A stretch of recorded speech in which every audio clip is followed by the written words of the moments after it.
This is part of a larger series, Managing Trauma Responses, that we are working on right now. This is based on Pete Walker's books, Complex PTSD from Surviving to Thriving, and the Tao of Fully Feeling, which is another really in-depth look at how we can recover our frozen emotions. How can we recover and come back into a state of fully feeling and not being stuck? One part of fully feeling is that we feel, and then another part is that we express. So those two components we're always working with. We can't express what we don't feel. Or maybe the expression will come out sideways if we're in a fight or flight response, especially. The last few weeks, we've been working with feelings, including grief, crying, angering, and the basic principle is that human beings feel a lot of different emotions. We tend to suppress the emotions that are not comfortable. We tend to have habits of doing this from when we were children. And now a big part of our development that might have been arrested at the time is that we come into our adult situation. We're aware. We update our neuroception, our perception of safety and threat, so that we're more aware of what is my actual situation right now. Am I safe? What's happening with that right now? So parents have a duty to their children to protect them and to help us thrive. And it is actually illegal to hurt and neglect children. And a lot of us haven't had the kind of neglect or hurt that would have been something that our parents could be arrested for. And some of us have. So anyone who lived in a situation where there was violence in the home, whether that was against one of the parents, often the mother, whether it was physical violence against a child, whether it was you or perhaps a sibling, there's that knowing in the nervous system that our bodies are not safe. We don't ever forget that. It has a big impact on us as we move into our adult life. Most of us have had experiences of being ignored or not really connected with. There's a few people there's some people, I don't know how many, who've actually had a good enough parenting experience where most of the time or enough of the time they felt connected with their parents. They really felt that if something big happened, that's who they would go to. And that's not an experience that some of us had, most of us probably here. So when it wasn't safe to protect ourselves, or when we knew that nobody cared, one of the ways that we deal with that is we don't allow ourselves to feel the emotion. Or if we feel it, which it's hard to not feel it, we feel anger at injustice, we feel sad when we're ignored, but we don't express it. And then it becomes repressed, suppressed, and we get into this kind of a toxic situation. Part of the reason it's important to work with this now is that because when we feel powerless, we get flashed back to that. So when we're feeling somebody's done something that's not right, we got that look of contempt from someone, and somebody honked their horn at us, whatever it might be, it can flash us back into that. I'm in trouble. What am I going to do now? And we're probably going to go back into the same kind of response that we did when we were a child. So we don't want to have that kind of take over our life all the time. We want to be able to have a more resilient nervous system, but also have more accurate perception of what's safe for me and what's not. So to break through this arrested self-protection, I think that's such a beautiful phrase that Pete Walker talks about. It's not like we don't want to protect ourselves. It's that we learned that it wasn't worth it to protect ourselves or that it wasn't safe. So in order to break through that, we need to practice the opposite. We need to practice getting angry and protecting ourselves. So last week we talked a little bit, and we're going to work with this in a different session, about the kind of anger and outrage at injustice that's broader spread. But right now what we're working with is this injustice that happens in our home. So it might be that our siblings are treated differently than we are. We're the scapegoat in the family. It might be that we're being bullied, or there's something going on, or there's something that all of the siblings are experiencing, but maybe we're not connecting. Maybe we're still feeling really alone or turning against each other. It's very common. So we have this feeling of something's happening that shouldn't be happening, and we feel like we're alone. So everybody keeps pretending it's okay. Man, that was the story in my family. Nobody ever talked about what was going on. We all pretended that everything was fine. But when that happens over and over, we go into some kind of a fight, flight, freeze, or fawn response. And that's not because we've decided to do that. That's because our nervous system has brought us to that. So we have these neuroception, the perception of what's going on. Am I safe? Am I in danger? And then our nervous system, our primitive brain, they swoop right in and they go, I know how to fix this. And we go into one of these responses. If we have a fight response come up inside of us, which is healthy, but we're not allowed to express it, either because it wouldn't do any good or because it would be unsafe, then we're going to have to recover that. All children have this unmet need for rescue. Sometimes it's very minimal, like most of the time they were rescued. Sometimes people had a very traumatizing parent or parents. Some children had a little bit calmer situation on the surface, but still had that feeling of, they don't really see me. I don't know what's going on with them, but they don't really get me. They doesn't seem like they really want to get to know me. They're just too absorbed in their own stuff. And we need to be witnessed. We need to be able to cry and rage about injustice. And so that's part of what we're doing in this work now. If that didn't happen for you when you were a child, if it happened that you said those kinds of things and you were told you're too sensitive, shut up, in some way you were told to shut up, then we need to be able to come back into, that was okay for me to feel that. That was actually normal. That was a normal response. So some people had a teacher, someone in the family, an auntie or an uncle or a grandparent, or somebody who saw them and who connected with them. Sometimes it was friends, sometimes it was parents of a friend. But if you didn't have that, if you didn't have that feeling of, it's not me, there's something going on here that's not my fault, then you tended to develop that really ferocious, self-annihilating critic. And Pete Walker talks a lot about that.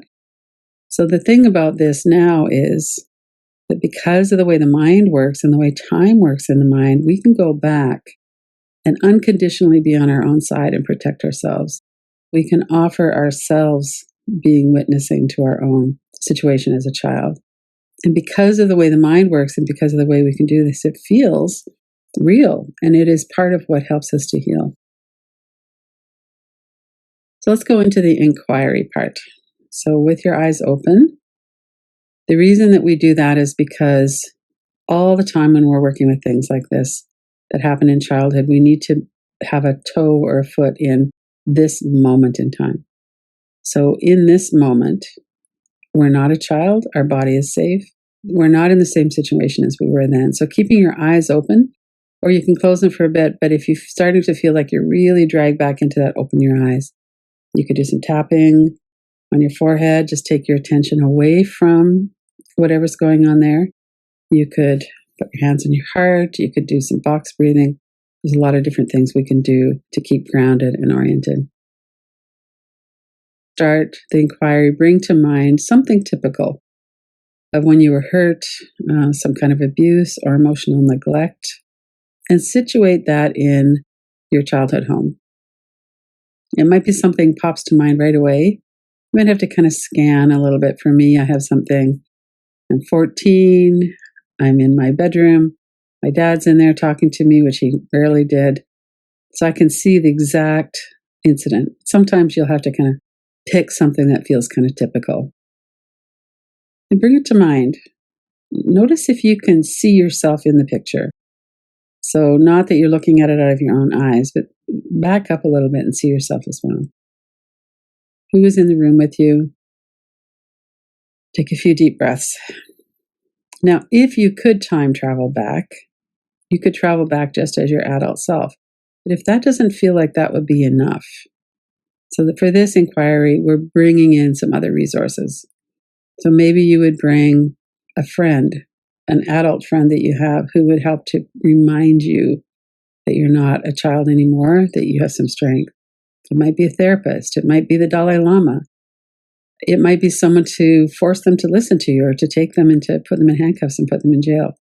So take a moment to bring together a posse of people who could help you.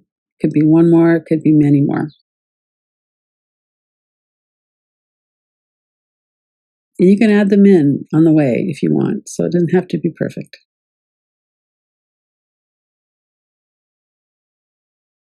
And then see yourself in that room. See your parent or parents, yourself at that age, and then see all of your protectors there with you. So maybe they're standing behind you, a group of people that are standing behind you, protecting you. Or maybe you're standing behind them. Whatever, however it shows up in your mind, just look at that. Take some deep breaths. So you're protected here. Nobody's going to hurt you the way it happened when you were a child.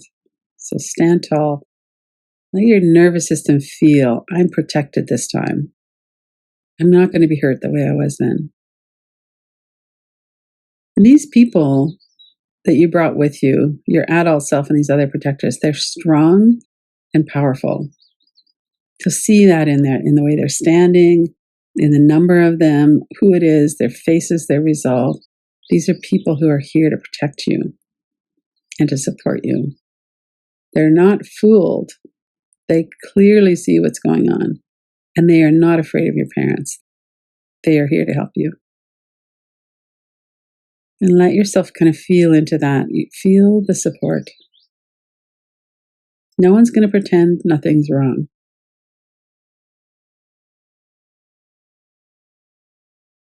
And you don't have to do this anywhere near perfect. You don't have to have perfect sentences. You don't have to say everything the first time. Just let yourself start. If you want, you could have one of them tell your parents, hey, look, this is how it works. You're supposed to be protecting this child. And instead, you're hitting her. Or instead, you're ignoring them. You could have someone who's with you explain things, or you could say it knowing that they have your back. You could say it yourself.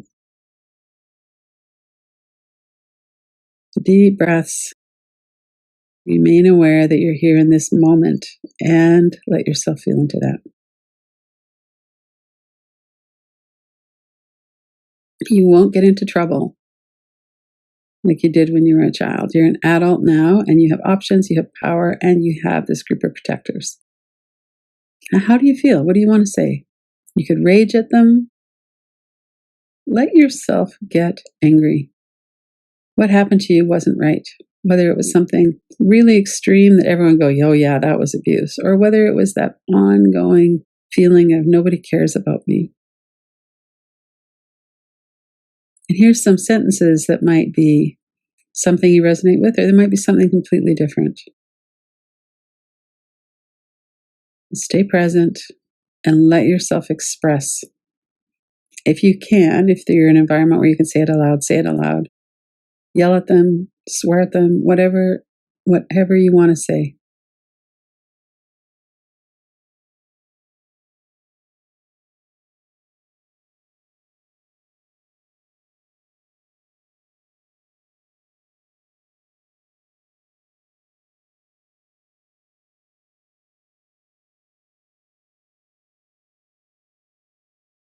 You feel it in your body.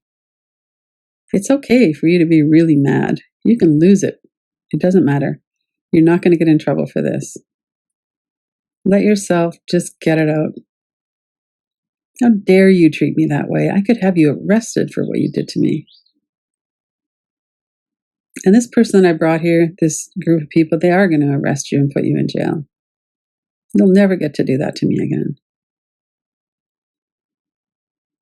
Or you turned away. You saw that I was upset and you turned away. I feel like you didn't care about me at all. I was just on my own all the time.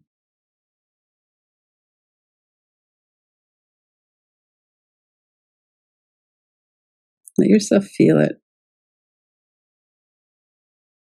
And in particular, let yourself feel and express being angry.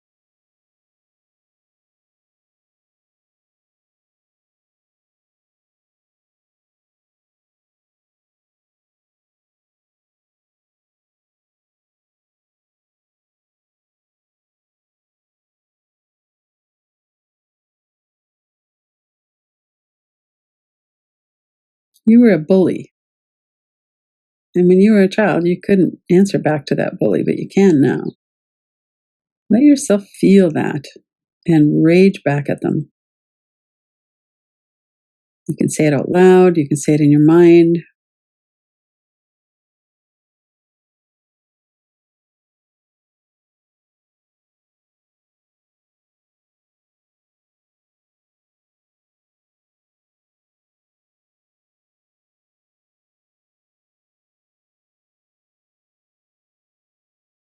Tell them what that was like for you when they sneered at you or shut you down, made fun of you, and how it felt to always be afraid, always be walking on eggshells when they came home, or when you didn't ever have to walk on eggshells because they didn't even know you were there. You weren't even part of their world. What would you say? Let yourself feel it and say it. We'll take this for another 3 or 4 minutes. So stay really present in your body. Breathe. See yourself in that room with all of these protectors there with you. You can bring them in to say some of this too if you want, or you can say it yourself.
Just stay with this. What do you want them to know?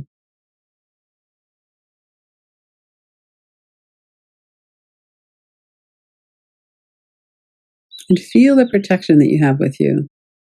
You're not going to be in trouble.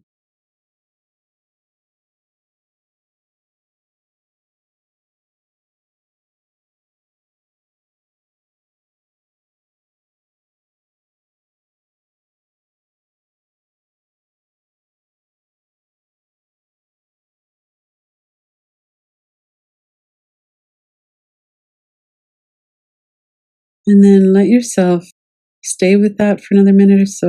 Or if you're ready to come out of it, come out of it. Put your hand on your heart.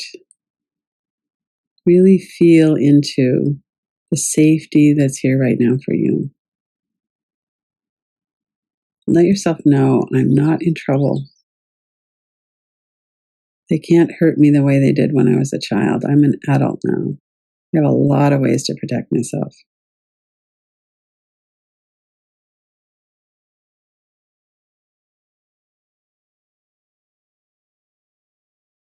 If you're not finished telling them, if you want to continue, stay with that too.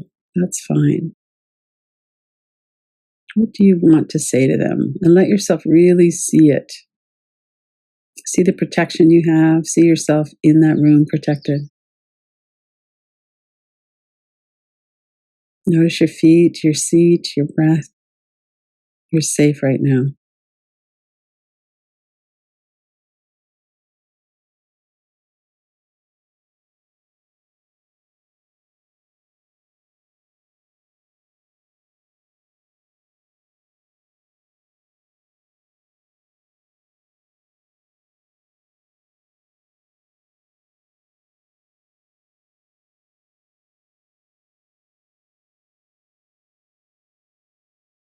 And then over the next minute or so, let that wrap up. If you feel like there's a lot of energy in your body, you could stand up and shake for a moment. Let your whole body kind of move that energy through.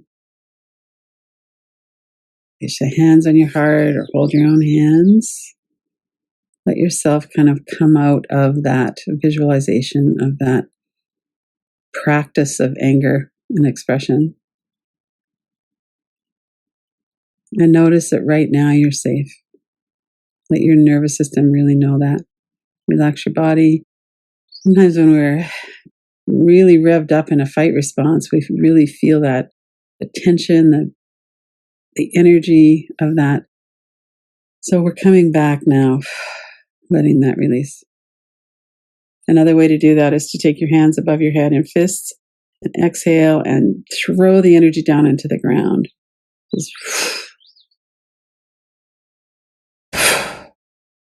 do something physical if you like for a moment.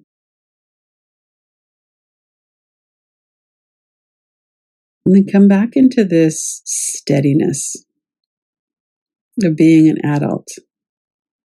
All these different ways we can protect ourselves now. We can set boundaries, we can leave, we can speak up for ourselves. We're not a child anymore, we're an adult. And notice how it felt in your body if you were able to express that with all that support that you had. Notice what that felt like in your body and what it feels like now.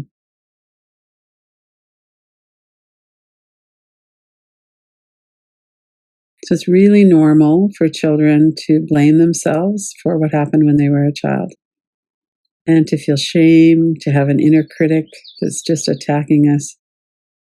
The thing that's different now is that we can break the trance of that and move into self-compassion. So it might be that we need to tap on our forehead or do something that helps us to stabilize and regulate again. And then see if you can open up your heart a little bit and feel, wow, what was that like to be in that situation? I was really scared, or I was angry and I couldn't even let myself feel it, let alone say it.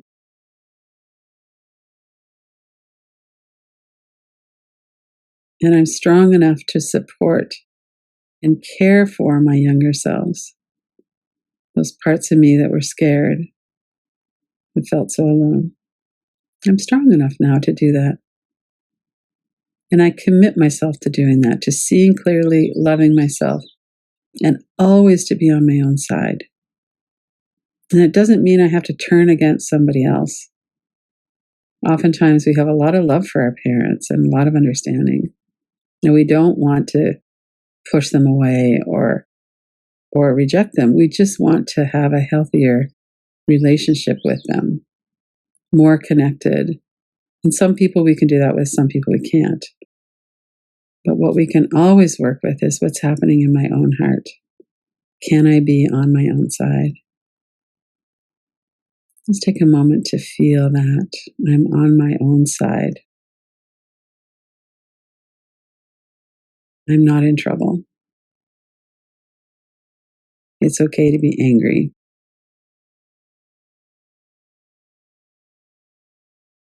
Take some deep breaths. Relax your body. Clear your mind.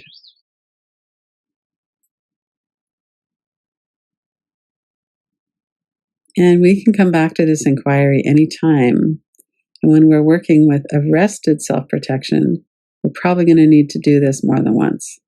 There's probably many different opportunities, memories, circumstances where we could go back and, if I could come back now with all the support I have now, this is how I would work with this now. This is what I would say to you. And we couldn't do it before because we were children. And so we need to have that compassion for ourselves and that realism. It actually wasn't possible to do anything else when we were younger. And now it is. And we can do that.